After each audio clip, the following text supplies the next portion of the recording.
غیر مسلموں میں دعوت کا کام کر رہے ہیں، اور لاکھوں کی تعداد میں لوگ اسلام میں داخل ہو چکے۔ پرسوں مجھے ملنے آئے ہوئے تھے تو ان کے ساتھ انہوں نے ایک آدمی کا تعارف کروایا کہ اس کا نام تھا بلبیر سنگھ۔ یہ بابری مسجد کو جنہوں نے گرایا تھا اس کی قیادت کرنے والا یہ شخص تھا، اور اب اس کا نام عامر ہے۔ تو بابری مسجد پر پہلی کدال چلانے والا وہ شخص تھا جو پرسوں وہاں بلڈنگ میں آیا ہوا تھا۔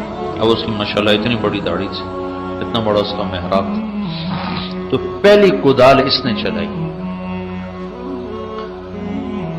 لیکن وہ اللہ کا نظام ایسا چلا کہ وہ اس دعوت کی محنت میں آیا لپیٹ میں، اور اللہ نے اس کو کلمہ نصیب فرما دیا۔ تو اس نے یہ منت مانی تھی کہ میں 100 مسجدیں جو ویران ہیں میں وہ آباد کروں۔